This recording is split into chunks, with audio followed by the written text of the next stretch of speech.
बिस्मिल्लाहिर्रहमानिर्रहीम। अस्सलाम वालेकुम। मौलाना तारिक जमील साहब की एक वीडियो इस वक्त सोशल मीडिया पर बहुत वायरल हो रही है, जिसमें बज़ाहिर वो हेयर ट्रांसप्लांट करवा रहे हैं, यानी मसनूई बाल लगवा रहे हैं। तो बहुत सारे लोग तनकीद कर रहे हैं कि मौलाना तारिक जमील साहब, जो कि हमेशा इस बात की तबलीग करते रहे हैं कि अल्लाह की तख्लीक में, यानी जिस तरह का भी परवरदिगार ने इंसान को बनाया है उसमें किसी तरह की कोई तब्दीली नहीं की जानी चाहिए, तो खुद वो मसनूई बाल लगवा रहे हैं। ये कौलो फेल में तजाद है।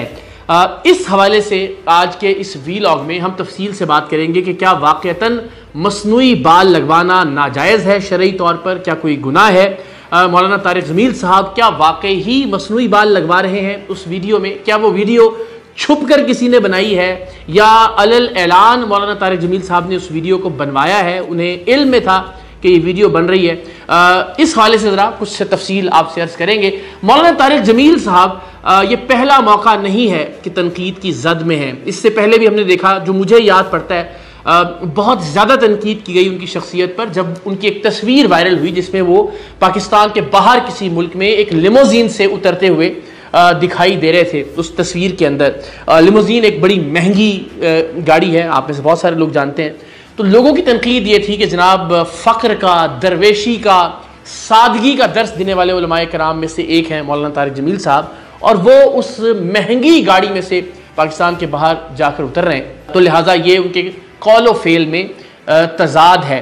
उस हवाले से भी इब्तदान हमने एक वीडियो बनाई थी, उसमें क्या बताया था, क्या कहा था, ये भी मैं अर्ज़ करता हूँ। फिर एक बार और मौलाना तारिक जमील साहब तनकीद की जद में आए। वो मौका था उनके ब्रांड की लॉन्चिंग का, MTJ मौलाना तारिक जमील, जिसमें कपड़े वगैरह शामिल थे उस ब्रांड में। उसकी मुख्तलिफ हमने फ्रेंचाइजीज भी देखी कि पाकिस्तान भर के मुख्तलिफ इलाकों में खोली गई। तनकीद ये थी कि वहाँ जी नाला जो है वो भी 4000 रुपये का है, जिसको हम नाड़ा भी कहते हैं, पंजाब में नाला भी कहते हैं, अज़ारबंद भी कहा जाता है उसको। उस पर हमने देखा कि एक तूफ़ान बदतमीज़ी मुल्क भर के अंदर सोशल मीडिया पर मौलाना के अगेंस्ट बर्पा किया गया। फिर एक और जो तनाज़ा मौलाना की ज़ात से जोड़ने की कोशिश की गई, वो उनके साहिबजादे मियाँ आसिम की नागहानी वफ़ात के बाद था, जिसमें उन्होंने एक ख्वाब का जिक्र किया अपने साहिबजादे के हवाले से, जिसके बारे में किसी और ने उनको बताया था। तो उस पर भी हमने देखा कि सोशल मीडिया यूज़र्स की जानिब से काफ़ी तनकीद की गई और इस बात का भी ख्याल नहीं किया गया कि वो कैसा नाजुक मौका था मौलाना साहब की ज़िंदगी का, कैसे हसास मोड़ से वो ज़िंदगी के गुजर रहे थे।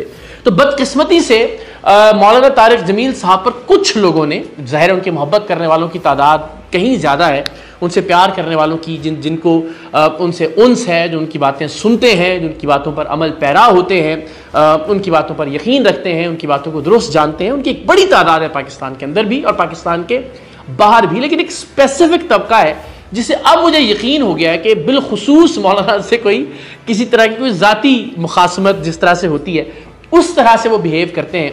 और ये जो बाल लगवाने वाली वीडियो है मौलाना तारिक जमील साहब की, उस हवाले से भी हम देख रहे हैं कि एक खाम खा का तूफ़ान बरपा है पूरे मुल्क के अंदर। तो मैं खाम खा का तूफ़ान क्यों कह रहा हूँ, इसकी मैं वजाहत करता हूँ। लिमोजीन के हवाले से जो तस्वीर वायरल हुई थी उस पर मैंने गुजारिश की थी कि जब आप पाकिस्तान के बाहर जाते हैं तो जो आपका मेज़बान है वो आपको रिक्शे पर लेने आता है, वो आपको लिमोजीन पर लेने आता है, वो आपको फरारी में लेने आता है, वो आपके लिए हेलीकॉप्टर भिजवाता है, ये उसकी सवाबदीद है। और ज़ाहिर आप उसको इनकार नहीं कर सकते कि नहीं जनाब आप अपनी ये महंगी गाड़ी लेकर चले और मैं पीछे रिक्शे में आ रहा हूँ। तो ज़ाहिर है वो आप मेज़बान के रहमो करम पर होते हैं और फिर अखलाकियात का ये तकाजा होता है कि मेज़बान जितनी मोहब्बत और जितने खुलूस से मेज़बानी करना चाहे, ज़ाहिर है आप उसको मना नहीं कर सकते। फिर MTJ के हवाले से मौलाना तारिक जमील साहब का जो ब्रांड था उसके हवाले से भी हमने ये हकीकत आश्कार की, उनके मुख्तलिफ ब्रांड्स पर बाकायदा छापे मार कर के वाक़अतन वहाँ जो अज़ारबंद हैं उनकी कीमत क्या हज़ारों में है, जिस तरह से एक प्रोपेगेंडा किया जा रहा था। फिर उनकी बेटे की वफ़ात के हवाले से भी हमने मुख्तलिफ गुजारिशात आपके सामने रखी थी कि ज़ाहिर एक बड़ा हसास ज़िंदगी का मरहला और मोड़ होता है, उसमें ज़ाहिर आपकी ख्वाहिश होती है कि मरहूम के हवाले से जो अच्छी बातें आप तक पहुँच रही हैं आप उनको बयान करें। उस वक्त कैलकुलेशंस में नहीं पड़ जाते आप कि कितनी बार दुरूद पढ़ा जा सकता है एक दिन में और कितनी बार नहीं पढ़ा जा सकता। बहरहाल इस हवाले से तफसीली वीडियोज़ मौजूद हैं। आज की जो वीडियो है वो मौलाना तारिक जमील साहब के बाल लगवाने की वीडियो के हवाले से है। तो मेरी उनके करीबी ज़राए से बात हुई, यानी मैंने मौलाना साहब को जहमत देना भी गवारा नहीं किया कि इस हवाले से एक अजीबोगरीब सी बात है, बेतुकी सी बात है, गैर मंतकी सी बात है कि उनसे मैं पूछूं कि जनाब ये बाल लगवाना दुरुस्त, यानी मंतकी तौर पर मुझे लगता है कि मौलाना तारिक जमील उन चंद शख्सियात में से हैं जो कि इस मुल्क में इत्तेहाद का दर्स देते हैं, जो इस मुल्क में अखलाकियात की बात करते हैं, जो इस मुल्क में इंसानी हुकूक की बात करते हैं। हुकूकुल इबाद उनकी तबलीग का, उनके बयानात का बुनियादी जुज़्व होता है। आप उनके बहुत सारे नज़रियात से इख्तलाफ कर सकते हैं, मैं भी करता हूँ। वो शरई मामलात पर जो उनकी गुफ्तगू है उस हवाले से भी आपको मुकम्मल हक है, अगर आप मुख्तलिफ मकातब फ़िक्र से ताल्लुक़ रखते हैं तो इख्तलाफ किया जा सकता है। उनकी जो सियासी आरा हैं उनसे भी इख्तलाफ की गुंजाइश मौजूद है, लेकिन इसमें कोई दूसरी राय नहीं है कि चंद ऐसी शख्सियात में से हैं कि जो मुस्बत बात करते हैं, जो सारों को साथ लेकर चलने की कोशिश करते हैं, जो शिया उलमा के पास भी जाते हैं, जो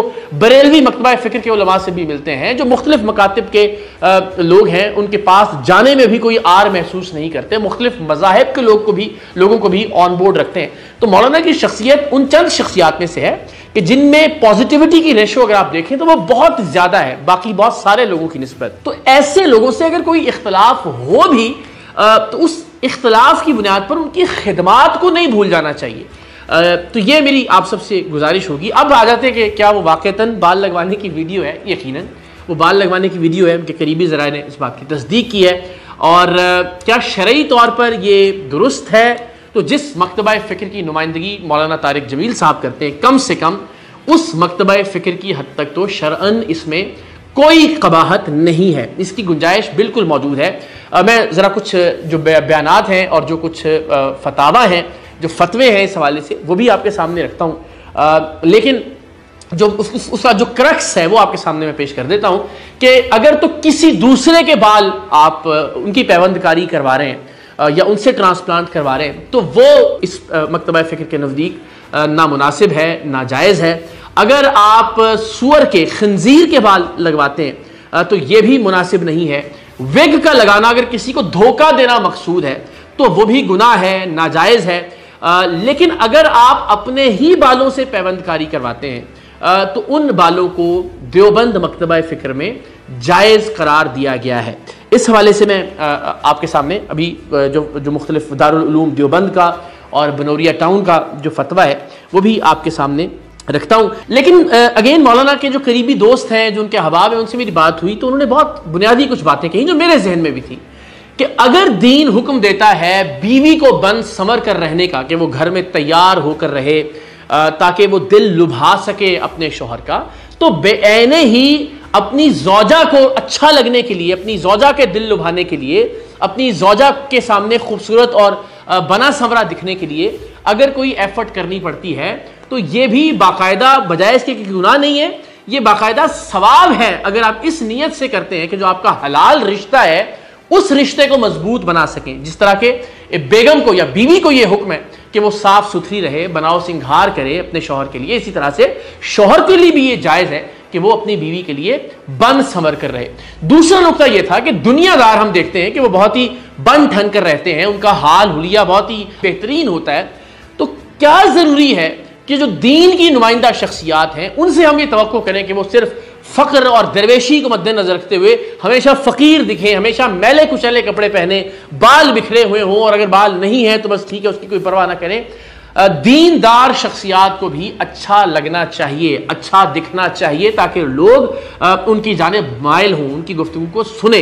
तो इसमें भी, इस एतबार से भी कोई हर्ज नहीं है। और बिलखुसूस अगर किसी को धोखा देना मकसूद नहीं है कि मिसाल के तौर पर आप रिश्ता करने जा रहे हैं और आप विग लगा रहे हैं या आपने कोई मसनूई बाल लगवा लिए हैं, तो उस सूरत में ज़ाहिर है कि अगर आप इस नीयत से बालों की पैबंदकारी करवा रहे हैं तो फिर ज़ाहिर है ये जायज़ नहीं है। दूसरा ये कि मौलाना ने ये वीडियो कोई छुप कर नहीं, किसी ने ये छुप कर वीडियो नहीं बनाई और अचानक वायरल नहीं हो गई। मौलाना के इल्म में था, वीडियो बन रही है, उन्होंने वो वीडियो बनने दी, वो वीडियो सोशल मीडिया पर आई, यानी इस एतबार से वो कन्विंस्ड थे इस नुक्ता नज़र के हवाले से कि बाल लगाने में कोई शरई कबाहत नहीं है। मैं फिर कहूँगा कि हम ऐसी शख्सियात को जो कि तकरीबन गैर मुतनाज़े हैं उन्हें मुतनाज़े यानी कौन सी ऐसी शख्सियत हमने गैर मुतनाज़े पाकिस्तान में रहने दी है कि जिस पर पाकिस्तान भर के लोगों का इत्तफाक हो जाए?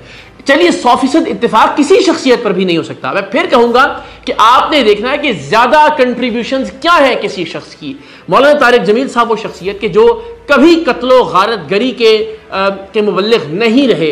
मौलाना तारिक जमील वो शख्सियत के जिन्होंने हुकूकुल इबाद पर हमेशा बढ़ चढ़ कर बात की, जिन्होंने दीन का एक मुस्बत पॉजिटिव चेहरा हमेशा दिखाने की कोशिश की। मैं फिर कहूंगा आपको उनकी बहुत सी बातों से इख्तलाफ हो सकता है, मुझे उनकी बहुत सी बातों से इख्तलाफ हो सकता है, लेकिन बतौर मजमूई मैं ये समझता हूं कि मौलाना की शख्सियत दीन की खिदमत के हवाले से परसेंटेज और रेशो के एतबार से बहुत बेहतर शख्सियत है। लिहाजा बिला वजह एक तो तनकीद चलिए किसी ऐसे मौजू पर हो कि जिससे समझ में आता हो कि भाई हाँ ये तो नामुनासिब बात हुई है, लेकिन खामखा में तनकीद करना मेरा ये ख्याल है कि उससे गुरेज किया जाना चाहिए।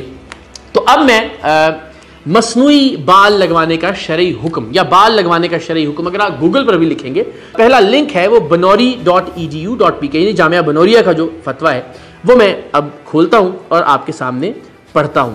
इसमें सवाल किया गया है कि सर पर मसनूई बाल लगाने का क्या हुक्म है। तो जवाब यह है कि सर पर मसनूई बाल लगाने का हुक्म यह है कि अगर ये बाल दूसरे इंसान के हों तो इनका लगाना गुनाह कबीरा है और इंसानी बाल लगवाने वालों पर हदीस में लानत वारद हुई है। अगर मसनूई बाल इंसान या खंजीर के ना हो तो इनका लगवाना जायज़ है।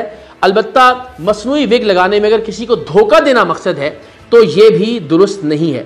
अगर किसी इंसान के अपने ही बाल एक जगह से निकालकर इसी इंसान के सर पर बजरिया ऑपरेशन पैबंदकारी कर ली जाए इस तौर पर कि वो बाल असल बालों की तरह जिस्म का हिस्सा बन जाएं और मुस्तकिल बढ़े भी, तो इसका हुक्म यह है कि अगर किसी ने इस तरह बाल लगवा लिए हैं तो इस पर मसा करने से मसा हो जाएगा।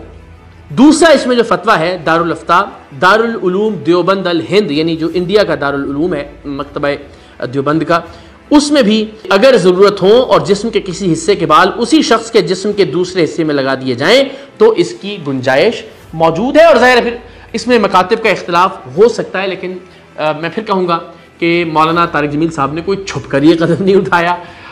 और फिर जो नुक्ता नज़र है कि अगर आप अपनी ज़ौजा के लिए और अगर अपने अहबाब के लिए इस नीयत से कर रहे हैं कि किसी को कोई धोखा देना मकसूद नहीं है, इस नीयत से कर रहे हैं कि आप अपने इर्द गिर्द के लोगों को ठीक लगें, अच्छे लगें और दीनदार लोगों की बेहतर नुमाइंदगी हो, तो मैं ये समझता हूँ कि इस अमल पर बिला वजह तनकीद नहीं करनी चाहिए। खुदा के लिए बख्श दीजिए, मौलाना तारिक जमील साहब जैसी शख्सियात बहुत कम हैं जो इत्तेहाद बैनुल मुस्लिमीन की बात करती हैं।